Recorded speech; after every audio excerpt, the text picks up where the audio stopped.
Jamie, Adam. Where? Oh yeah. Not funny. So like he said, this is just our general. I wouldn't say for noobs, but that's kind of mean for people who are interested in airsoft but don't know much about it yet. You want to know the basics. Yeah. So. For the completely uneducated, What is airsoft? Is, well, some people debate whether you can call it a sport, but let's call it a sport. It's a sport, in my It's opinion. essentially a team game where Similar to paintball. where you use plastic plastic 6mm BBs. You're basically a small round wee pellet. It's very game focused on honesty because, well, it doesn't leave any marks. Yes, the whole thing works on our system. Unlike paintball, there's no big splash of pink on your gob. Or gimps who think they can wipe their clothes. Yeah, there's a lot more honour in airsoft because paintball, no tournament level. People think wiping it off is a legitimate Let's put it tactic. this way: if you don't take your hits, the marshal on that site's probably going to shoot you in the back of the head at close range. Well, our side anyway. So if you get hit by a BB, you go, oh, I'm hit, go back to respawn, and respawn if it's if you got lives left, or you just go to the dead zone if it's out of lives. Typical thing about airsoft: eye protection is a must. Yes, you have to absolutely have eye protection, or else you won't be allowed to play. I know in paintball eye protection is probably a must as well, but I'd imagine so. in airsoft, you need eye protection. Just you can get away. You don't even need a full face mask if you don't want one. Yeah. But you might lose a tooth. But then again, it's rare, but it does happen. And then again, we're blessed with lower FPSs, so it's less likely for us. We can still lose on the point blank if someone's an idiot, Yeah. but that's very, very unlikely. Someone's not going to shoot in the face point blank. At least where we go. Yeah. But yes,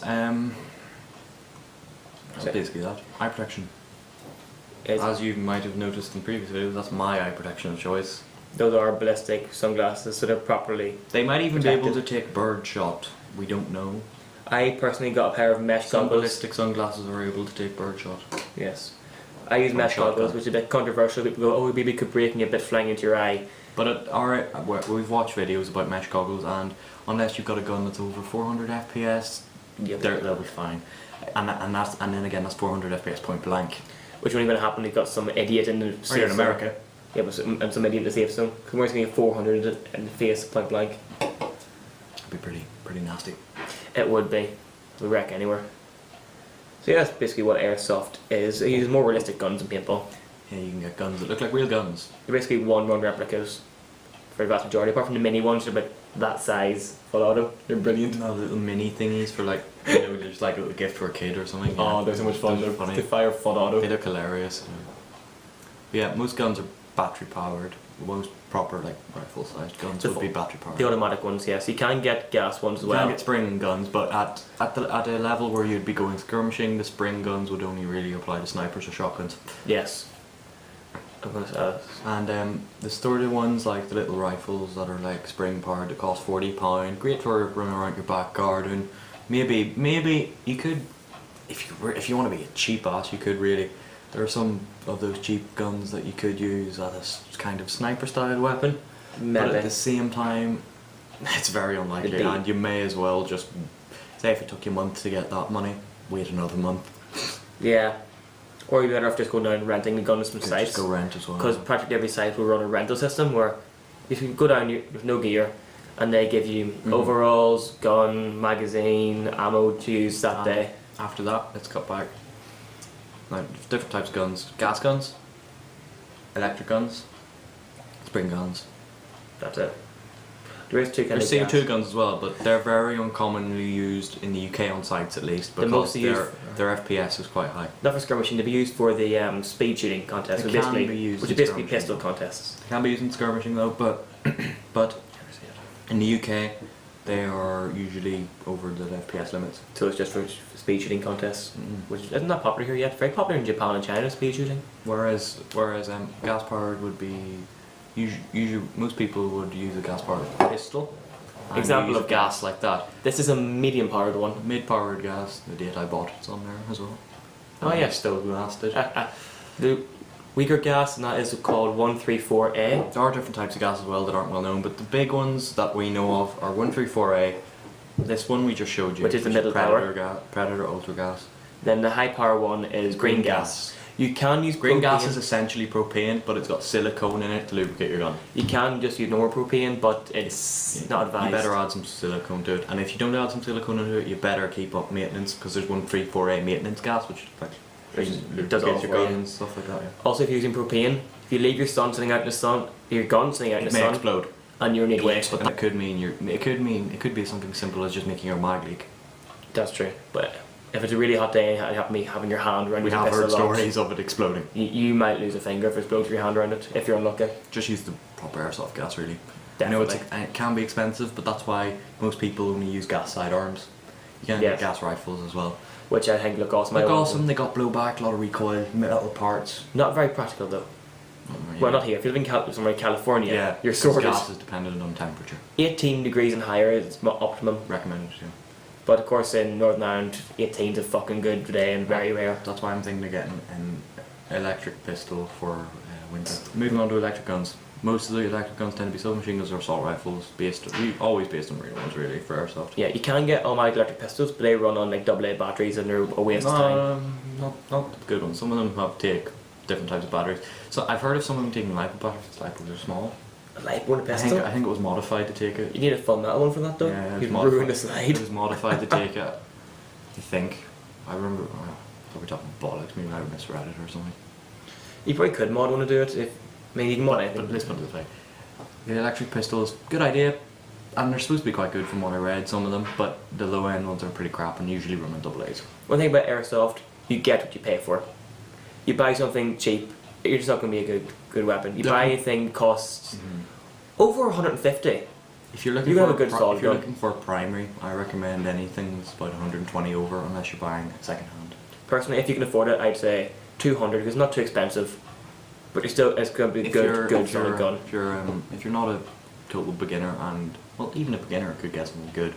Well, very good, I suppose. Well, look at but if you are, new and you don't want to invest too much, look for something around 120 mark.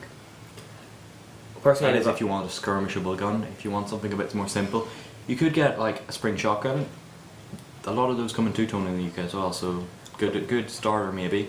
My personal recommendation, though, if you live near a site, just go to site. Go rent. For a few times until you know you wanted to play the sport and you've got your car registered. Hell, if you go 3 times and you rent each 3 times, that still counts. Yeah, so just go until you've got until you're applicable. How many months is it? No less than 2 months. Is it 2? No less than 2 months, so it's 3 months basically. We still haven't got ours yet because our site is about 50 miles away. I'd say 50. Basically it's an hour drive. Yeah, it's annoying. And of course neither of us are driving quite yet. The final type of gun, springs, reserved for snipers and shotguns. Really. Practically. Yes, I have a spring pistols, but I will never ever use it on a skirmish site. Basically, cock and shoot. Bang. Bang. No. Anything else? Cover. Oh, when it comes to electric guns, there's 3 different kinds of batteries. You've got your nickel metal hydride, you've got your NICD, and then you've got your LiPos. Basically, the first 2 are kind of more simple, rechargeable. They might lose some battery life. The NIMH ones. Or one of those ones you have to discharge. Yeah, I would say the NIMH ones. You have to discharge the battery first, which means you have to drain the battery. You can either do that by shooting it until the gun battery dies, or some chargers will discharge the battery first before charging it. But those batteries tend to suffer from what's called memory loss. So after a while, the battery won't be as effective. It won't last as long. Most common now are the kind of nickel-cadmium ones. Yeah, they're basically, you can charge them up pretty much whenever. They might suffer a bit of memory loss here and there, but generally reliable. Get them in. Standard I've seen being used is 8.4 volt. Yeah, that's the standard. And of course, when it comes to batteries, some people use 7.4. Personal preferences probably. Some people go higher. 7.2 for cadmium. 7.4 is 7.4. Yeah, sorry. And when it comes to the batteries, well, the higher the voltage, the higher the rate of fire. Generally. Yeah, and then something else in it is the milliamps. Higher voltage also can make smoother single fire. Crisper. Especially if you use a LiPo. Yes. And then another status against your batteries is milliamps, MAH, which basically refers to battery life. The bigger that number, the longer your gun will last. Simple enough. Essentially. Then top end batteries, you got your LiPo ones, which are lithium phosphorus. There's 2 kinds, 11.1 volt and 7.4. you'll very rarely get an 11.1 in a gun that costs less than 300 quid. Because you'll need metal gears to handle that. Yeah, you get those in people who've upgraded their gun to take a lipo. You need a lipo ready gun. Those are coming down in price a lot though, because they're starting to take over. But at the same time, you can't put a lipo in a non-lipo ready gun if you plan to do either very short bursts, Yeah. or single fire. Because a 11.1 lipo in a gun like my M4, it's probably not lipo ready. But if you're using single fire, it should be fine because it will give you a crisp single fire. Personally, if you do like that, a gun like that, It's probably void your warranty. And But then again, I got a second hand, so I don't have a warranty. And I personally run a 7.4 through that. I could handle a 7.4, lipo, yeah. but 11.1, unless you upgrade your gears, Just extreme example. yeah. And now we'll quickly go through a few problems we had with some other stuff. We'll link, we'll reference the video, the guns. Some of the guns we've already reviewed. Well, both. There's two here. You're going to go through and you read both from already. The first one is the shotgun. The Double Eagle M56C, if I remember correctly. That is correct. I would have preferred to get the M56A because then I wouldn't have had this problem. Which is this recurring problem with all these. Look, it's wobbly. This happens with this gun a lot. Like, woo. It's not meant to be like that. Yeah. So basically, whenever you're cocking, it's got a stiff action on it. There we go, that works. Now, this action basically means that whenever you're trying to cock it, with the wobbly bit down here, it's hard to get a proper, And the wobble does get worse and worse steadily as well. so it has been. and at points this can kind of go upside down. It's not meant to. It's meant to just go to the side, so you can do that. But it goes yeah, more. it's like, look, it's going woo all over this. Now basically what the problem is here is because there's a screw or some sort of It's screw an or Allen key screw thing down there, all the way up at the very top. which is about 6-7 inches down, I think. Yeah, and you need something really thin or really long to get up there. You know, we're getting really long things up there, don't you? Really long thin things, don't you? Oh yeah.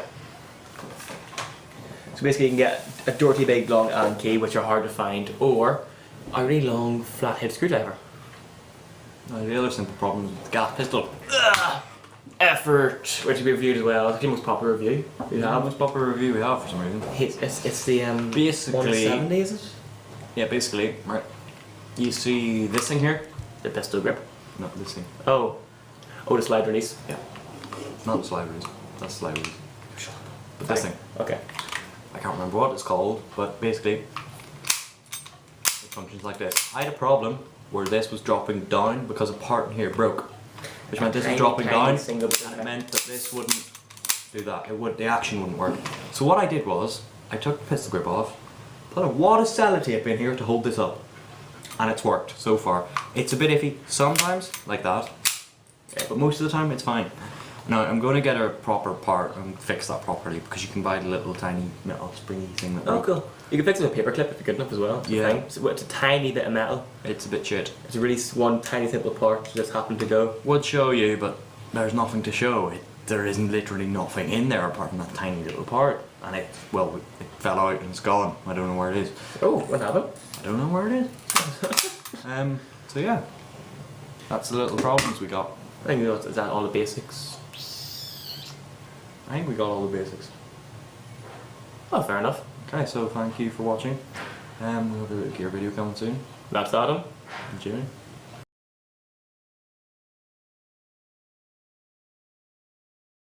I need my sunglasses. That cactus looks like a cock. Hey, I'm not childish. I'm farting. Is that a hickey? No, is it? Sure, it looks like one. You fuck would have given me that? Oh wait people, that's the Sony Bloggy something touch. It's the Sony good one. I want to hit you so badly right now for that bastard of a pun. Well, yeah! Derp, look at me, I'm Adam. Derp, I wear sunglasses inside. Derp, derp. Yeah, Oh wait, your arm. I know we're in shot, but fuck off. Yeah, right. Stay! Now we're like, whenever you get over here, we'll be practicing touching each other's groins. Sit What? down and man up, do a video. Pikachu's going over my balls, you can't group me. I'll Pikachu pants. Yeah.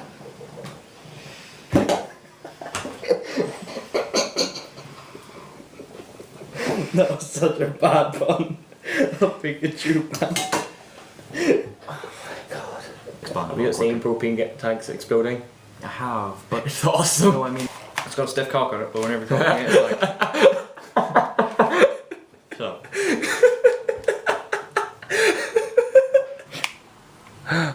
Oh no, it's empty. The magazine is dry. Oh no.